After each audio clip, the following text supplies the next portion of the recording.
my name is Sandy Cobalt, and welcome back to Monster Loves You. It's been a while since I've recorded this game. It's been a while since I've recorded anything, because I had a really weird day on Tuesday night, so I didn't get a video up on Wednesday. But we are here now, and that slap sounded awful, and I'm in a hurry because I have to go to rehearsal for my church nativity. So, let's get in, and let's play some Monster Loves You. Alrighty, let's politique with monsters. What do we have left? Let's do Mr. Scary Spider. Today's the day of the Spinner 500. Why? I thought it was Spider. The big spider race. Winners are regarded highly by all around town. Let's do it! But your spider hurt her leg this morning. What should you do? It's a noble race. Watch with your spider. Cheat. She's normally fastest. Blah blah blah. May the best spider win. Enter yours unaided. Ooh.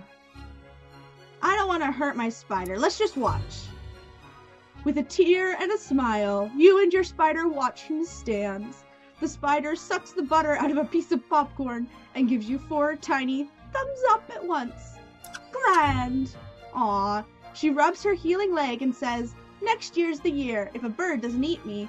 Oh, I'm glad I didn't force it to go if it's a talking spider. It probably has feelings. Okay, let's do some more of the politics, because I want to get through some of these so we can advance. I want to see what the next stage is. The fast sloth, that's not the right way to describe it, is tearing roofs off of hovels. Elders and larger adults charge at it, but it beats them back with its deceptively slow arms. Too dangerous? Try to fight the fast sloth, or get a closer look at the action. Ooh, let's fight it. We're brave. The sloth hardly seems to move, but it slaps you with a set of claws as big as your entire body. When you wake, the sloth is gone. Well, I guess we didn't do too well there, did we?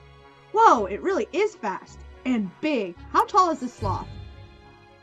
Other monsters also recovering from the fight. Thank you for helping. Alrighty, well, that didn't go too well, did it? Let's do Mr. Jumpy Doo. Monsters are gathering around the skull pole. They invite you to dance with them. The skull pole, what's that? A few monsters die without dissolving themselves in the communal spawning pit. What does that mean? Other monsters save the heads of the deceased and hang them on the skull pole. The skin and flesh turn to slime eventually, leaving only bone. So they don't dissolve all the way and you just fish their heads out? Okay. They invite you to dance. Let's dance. Woo! The only problem is you've never done the skull dance and now everyone is watching you. Sorry for my little fast talking. I just downed a coffee on my way home from work, so I'm a little bit hyper. Wait for someone else to dance, then imitate that monster. Slip away without making a scene, or begin to dance. Ooh, let's do this. This should get our cleverness up. Or not. They're all looking at you. Right at you. Expectantly. Okay. Let's just go for it. You move closer to the skull pole. Dance fast, thrash around like you just don't care, apologize for your ignorance and dance slowly. Try to show some respect to the skulls. That sounds like a good idea. You dance slowly and somberly, not quite sure what to do, but doing it with dignity. When you finish, all the other monsters howl with approval.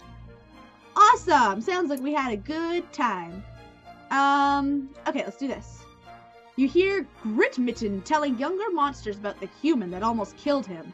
It's the pointy parts that get you, he says. Always wait until the knife is pointing somewhere else, then run away. He turns to you and says, isn't that right? Explain to the youngsters that a human knife is always dangerous. Exaggerate the story to strike fear into them. Impress everyone by claiming to be an expert. This sounds like a good one. We gotta make sure they know it's dangerous out in the world. You calmly expand on Gritmitten's tale, sharing what you have learned about the frightening blades of the humans. The young monsters promise they will treat such things with respect, even if nobody's holding one. Good idea. Okay, we only have 2 days left, so let's do some more of these, because, ooh, I want to see what the big boom is. Wild chickens are back in season, as delicious as they are mean. They're loose within the Veil Nest, and the monsters are all hunting them down. Chickens. That was a horrible Forget about it. Find some eggs and just eat those. Get out there and hunt those wild chickens. Let's go hunt them. Deep in the woods, you're looking for chicken scratch when you literally stumble over a hen guarding a cluster of chick. chicks. The hen clucks and caws at you. Look at that hen, she's huge. Wait, what does this mean? Drive the weakest chickens away from their protector. No, I don't want to hurt them. I mean, I'm hunting chickens, but I'm not hunting babies. She's the alpha hen, leader and protector of the flock. She has one eye and a host of terrible scars. Okay, so I'm assuming this is not fighting it? Ooh, you chase avian beasts through the night and finally flush a passel of pullets into the village where Hamreg has a cook pot waiting. Nice! We got some dinner! Okay, we only have one left and then we advance. Let's do Mr. Yelling. You're following a deer in the forest when the trail comes to an abrupt end just in front of a cave entrance. The hoof prints look strange, like the deer doubled back, walking backwards in its own tracks. It's a trap! Okay, so what do you do about it, smart monster? Get away from the cave quickly. Clearly you should fight the trap. Turn the trap against the deer. Ooh, that sounds like a fun idea. You walk into the cave and find Hamreg taking one of his famous naps. The huge monster is known for his irritability when he's awakened. A twig snaps in the bushes. The deer is fleeing. Draw the deer closer or wait for the deer to come to you. Ooh. Let's draw it closer because we don't know if it's going to come. You shriek and crouch, ready your claws. Hamreg starts to wake up. Now go! The deer has crept forward to watch you spring the trap. You catch it by surprise as you leap back out of the cave. You kill it with a single swipe of your claws. I don't like killing deer, but I am a monster, so you gotta have some give and take. That'll teach it. Hamreg stumbles out of the cave, half asleep but ready to fight. Give him some deer meat or excuse yourself. Better give him some, he sounds pretty cranky. Have a Mars bar, dude. You mollify the huge monster with half the deer carcass. Hamreg says, hey, you can wake me up anytime if it's going to be with a meal like that. Alrighty. Okay, we have one more and then we advance. Oh, no we don't! Yay, we're advancing! You're growing old, my friend. Your body is very soft and you drip slime everywhere you go. It's getting hard to leave your hovel. I love how the music changed. It's so sad and dramatic now. Stay inside and think about this. Go see the spine doctor or embrace your fate. Let's go see the doctor because we might still have some time left before we have to go back to the spawning vat and decompose. The doctor tells you that your time is almost up. You'll soon reach the end of adulthood and you will either ascend to elder status or dissolve into slime. What happens to monsters who dissolve? We already don't know that. What happens to monsters who ascend? Ooh.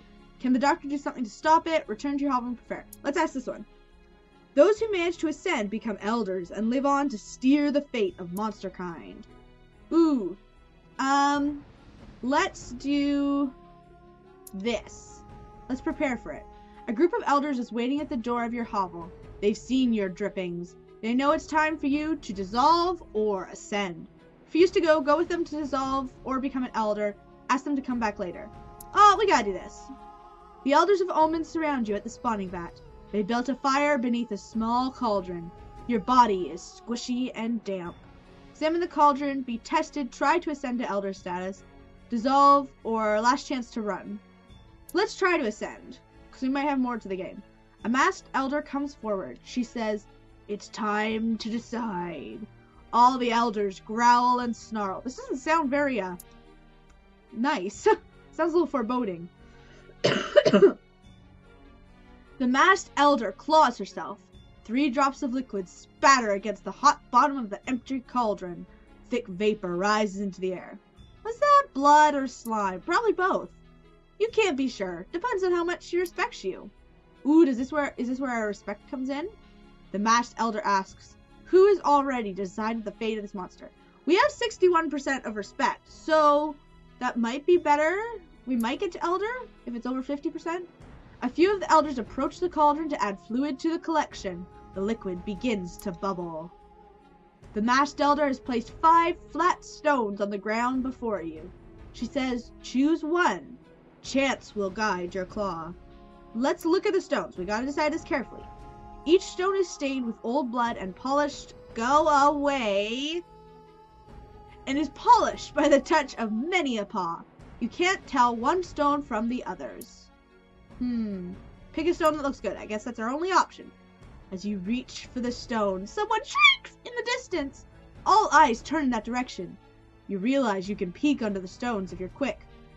Cheat and peek under the stones, or resist temptation.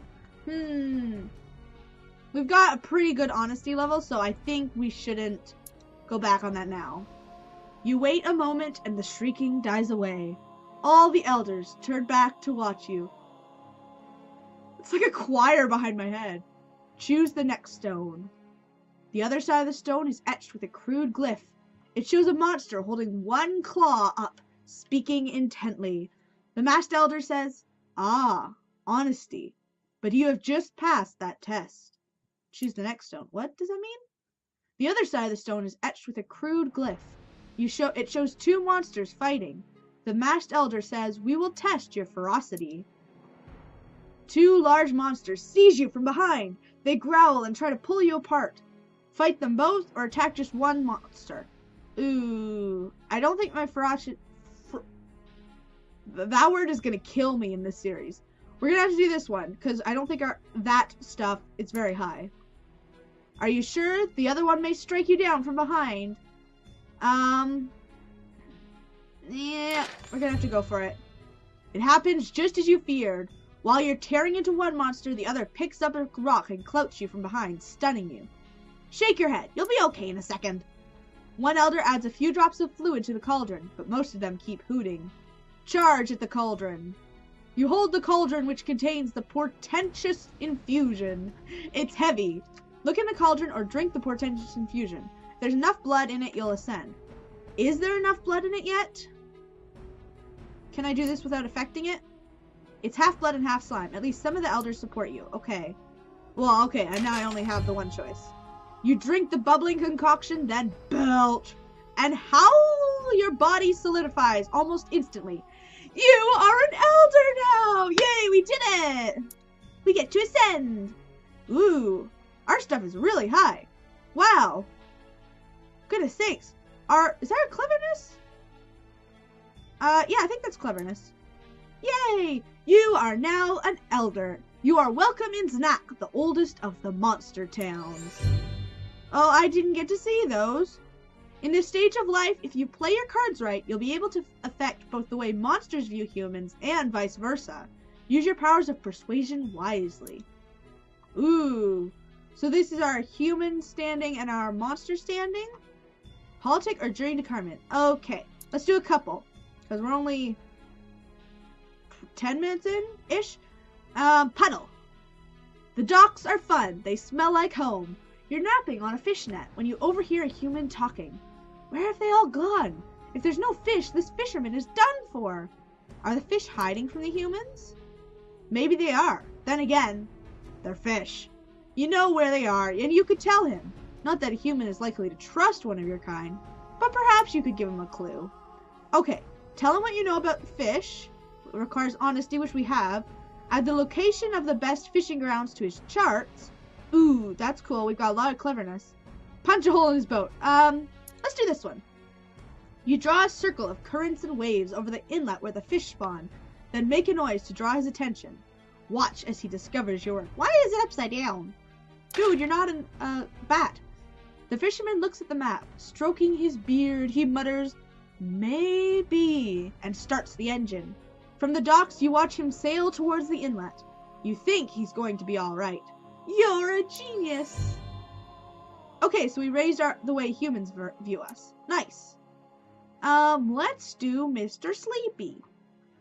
You're just concluding a thrilling speech to the other elders. Finally, something goes smoothly. Snork, snark, rock, rock, snork. What in snark is that noise? Old Hamrake fell asleep in the middle of your speech. Again. His pig-like snout and 4 nostrils give his snores a poignant yet thunderous quality. Cough gently. You'd have better success whispering at the moon. Wow, that did my throat. Hamrake keeps snoring. Talk louder to be heard over the snoring.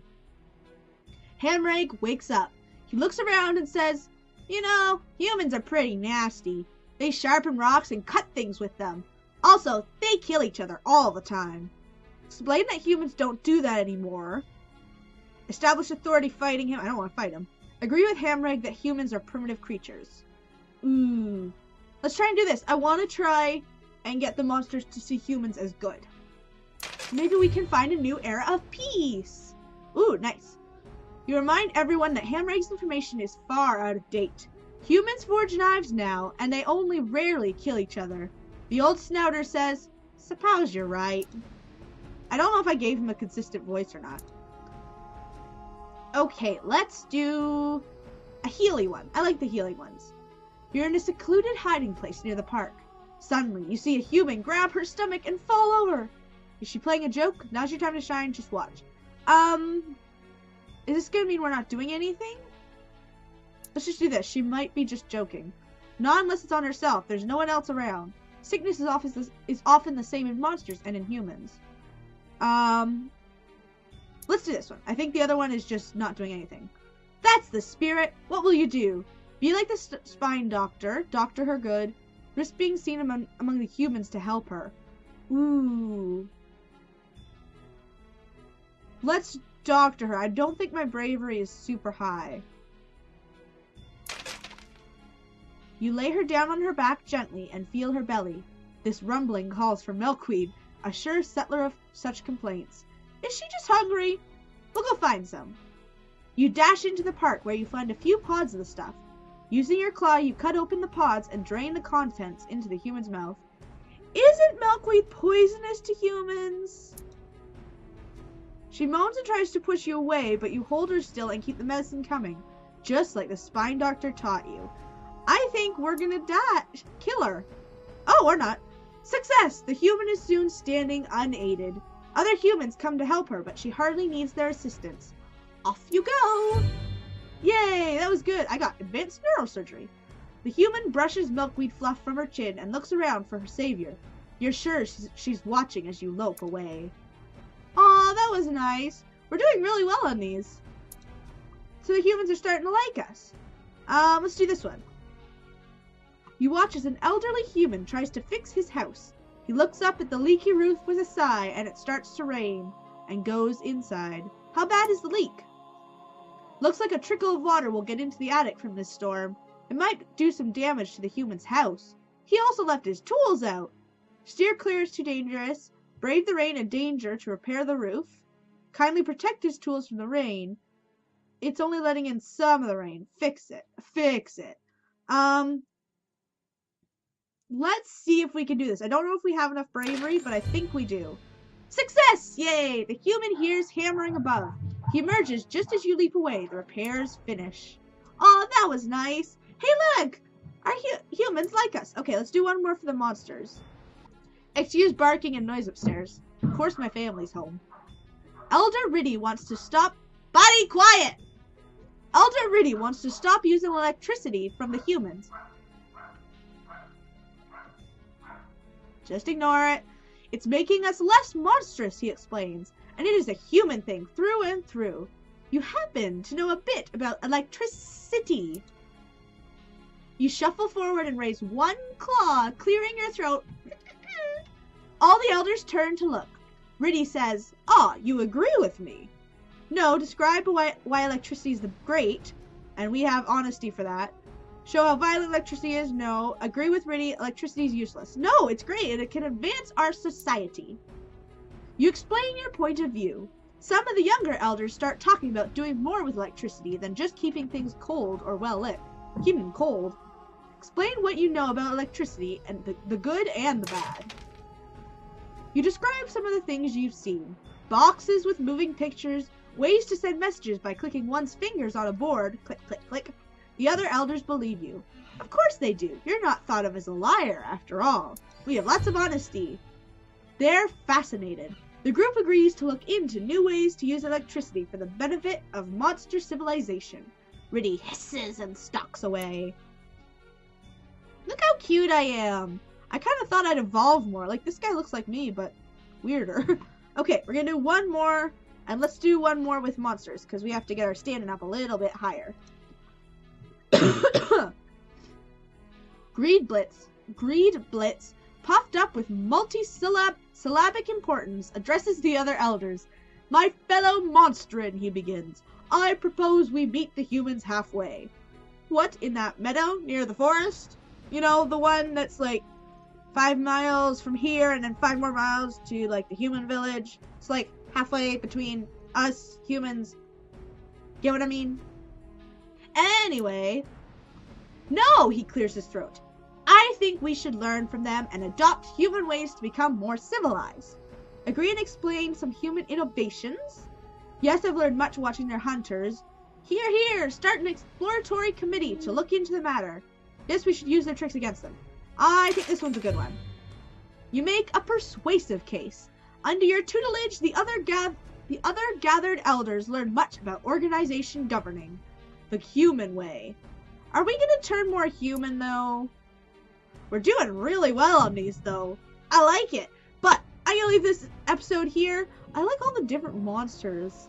I'm excited to play another round of this, because I want to see a different monster. Like, our guy's cute, but he doesn't really do much. Veilmeist! No! Fallmeist? What did you say? Okay, he's speaking monster language. I can't interpret it. I don't speak monster. Anyways, thank you guys so much for joining me for this episode of Monster Loves You. I love this game. It's so cute. And it's just really nice to sit back, relax, listen to the music, and read some stories. So, thank you guys so much for joining me. I love you all. Stay amazing, and I'll see you guys next time. Bye!